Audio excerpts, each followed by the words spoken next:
Welcome to this brief introduction to Google Scholar. So firstly, what is it and why would you want to use it? Well, Google Scholar is a search engine that searches all sorts of scholarly literature, including peer-reviewed articles, books, theses, abstracts and reports. So you can use it to find out about sources from a wide variety of academic publishers, as well as discovering things that are available openly on the web. You've got to bear in mind, though, that Google Scholar will find results from sources that your university does not subscribe to, so you may not be able to get the full text online. There is an option, though, to connect Google Scholar to your university collections via the Library Links option, so that your Google Scholar searches will tell you what you can get via our subscriptions. And I'll show you this shortly. But before you start searching, a word or two about best setup. So firstly, go to Google Scholar. As you can see, you can find this at scholar.google.com.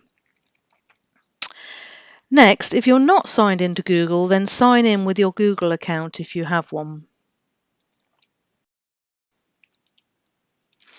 The next thing I'd recommend is setting up a link to your university library. And to do this, you'll need to go to Settings. So you use this little menu on the left-hand side, you go to Settings, and then you go to Library Links. So you'd search for your university and you can see that I've already done this and I've ticked the box for Falmouth and saved it. So now when I do a search, you'll see the option to connect to Falmouth Collections when you do so.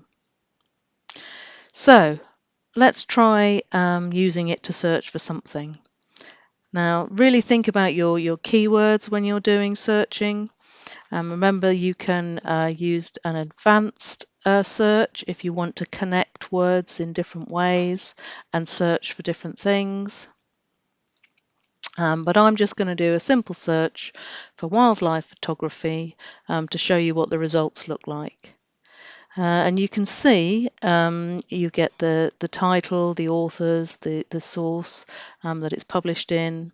And you get some options here which I'll tell you about shortly, but over on the right hand side is where you will find a link if you can access it. So it may be a PDF document, but if it's something we've got at Falmouth, you can click this link here, full text at Falmouth Uni, and that will take you through to the result itself. So you can see here that's the source we were looking for. It says it's available online, and these are the full text online options here. So I'll just click on it and it will take us through to that resource.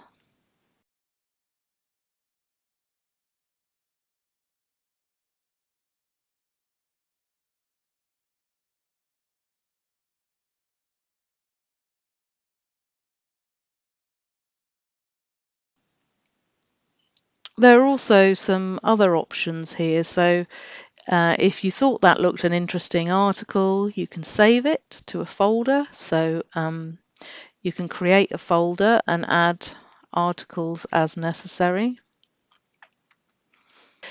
You can find out how to cite the article. So if it's Harvard referencing you're using, there's a citation there for you.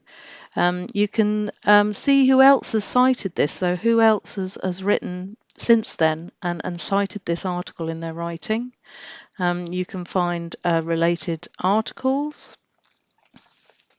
And you can also do other things such as set up alerts for articles. So when we did our search to start with, you can see there are some options here on the left hand side. So you might want to search by date, to say I want to see the most recent articles. But another thing you can do is create an alert for the search that you've just done. So if you create an alert, so it'll then email me when anything new relates to this search with wildlife photography in the title. So that's quite useful as well.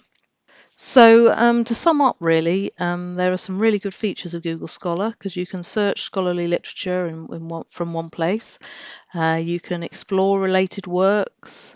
Um, you can sometimes get to the complete document through your library or on the web. And you can keep up with recent developments in your area of interest too. So do give Google Scholar a try.